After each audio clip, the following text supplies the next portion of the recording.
जय श्री राम मित्रों आप सभी का मेरे YouTube चैनल संस्कृति भी सुधा में हृदयाभिनंदन है।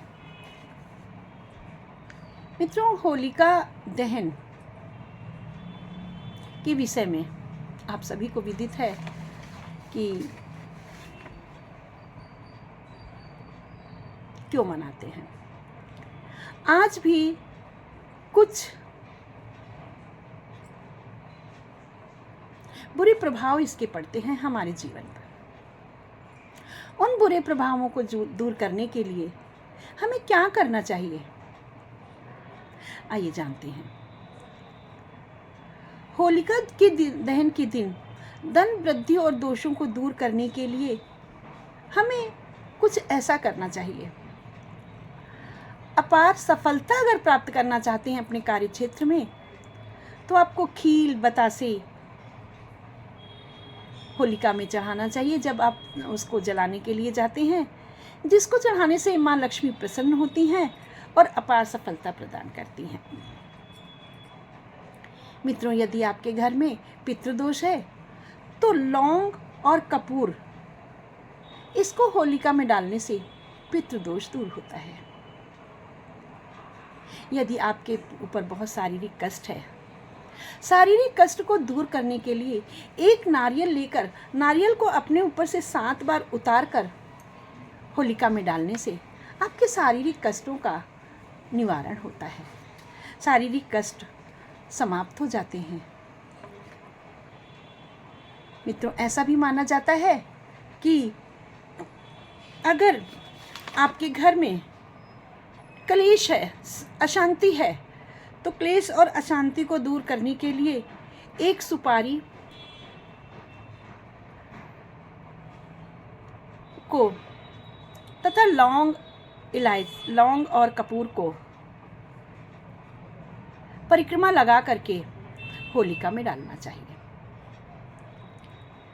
आपकी अगर कोई गुप्त मनोकामना है जिसे आप लोगों के सामने उजागर नहीं करना चाहते हैं, तो ऐसे में एक सुपारी, एक चांदी का सिक्का लाल कपड़े में लपेटकर अपने हाथ में रखकर होलिका की अग्नि को 7 बार परिक्रमा करके फिर अपनी इच्छा को बोल करके लाल कपड़े से सुपारी को निकाल करके उस होलिका में डाल दें। अपनी इच्छा को बोलते हुए उस होलिका की अग्नि में डाल दें और सिक्का ला करके अपनी तिजोरी में या अपने पर्स में रख लें।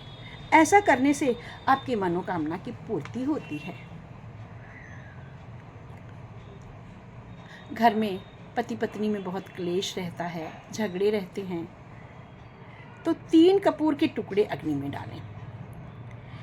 इसकी राख को ला करके, जैसे आप होलिका दहन में होली जलाने के लिए जाते हैं ना, तो वहाँ से एक किसी भी लंबे उसमें कलछी से या किसी चीज़ से, है ना, राख लेकर आते हैं और उस राख को यह मुख्य द्वार के बाहर छिड़कते हैं। तो ऐसा करने से घर में शांति बनी रहती है। मित्रों, अगर घर में बहुत ही सुख समृद्धि चाहते हैं तो देसी घी में बतासे भिगो करके होलिका में अवश्य चढ़ाएं। ऐसा करने से आपकी सभी इच्छाएं पूरी होती हैं और घर ला करके अग्नि को घर में ला करके उसे जलाएं, उसकी परिक्रमा करें और अपनी इच्छाओं को बोलते हुए भगवान विष्णु से ये आराधना करें कि हे प्रभु, हमारे सारे कष्टों को इसी होलिका में दहन कर दें तथा हमें समृद्धि दें। जिस प्रकार से आपने प्रहलाद को बचाया, उसी प्रकार से हम सभी की रक्षा करें, हम सब पर अपनी कृपा बनाए रखें। इस प्रकार की आराधना करते हुए अपने घर को आएं। और मित्रों, एक हम ये देखते हैं कि हमारी जो सांस्कृतिक परंपरा थी, जो हमारे पूर्वजों ने चलाई थी, उसका लोप होता जा रहा है। वो प्रथाएं विलुप्त होती जा रही हैं, न जाने कहाँ जा रही हैं। लोग सेल्फ सेंटर्ड हो गए हैं, आत्म केंद्रित हो गए हैं। मित्रों, हम सामाजिक प्राणी हैं, हमें अपने पड़ोस में हम जो गेहूं की बालियां जलाते हैं, चना जलाते हैं, है ना, ये गेहूं की बालियां और चना क्यों जलाते हैं? क्योंकि हम अपने घर में धन धान्य की वृद्धि करना चाहते हैं। धन धान्य की वृद्धि करने के लिए हम गेहूं और जौ की बालियां चलाते हैं। तो वहीं से गेहूं की उन बालियों को लेकर के आते हैं, हल्की जला करके गेहूं के दानों को दे करके, अपने से बड़ों को दे करके उनके पैर छूकर आशीर्वाद देते हैं, और छोटों को वो दाने देकर उनको गले लगाते हैं। वहीं से हमारा अबीर और गुलाल का खेलना शुरू हो जाता है। तो ये प्रथा जरूर संचालित करें।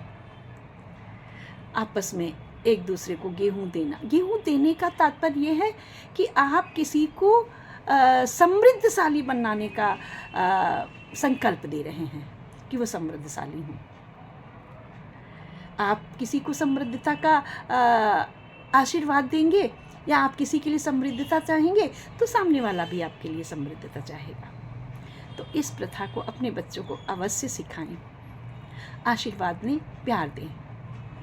होली परस्पर मिलने का, आलिंगन का पर्व है, जो आपस में आलिंगन करके अवश्य मनाएं। आप सभी को होली की अनंत अनंत शुभकामनाएं। कृपया मेरे चैनल को लाइक, शेयर एंड सब्सक्राइब अवश्य कर दें। हैप्पी होली।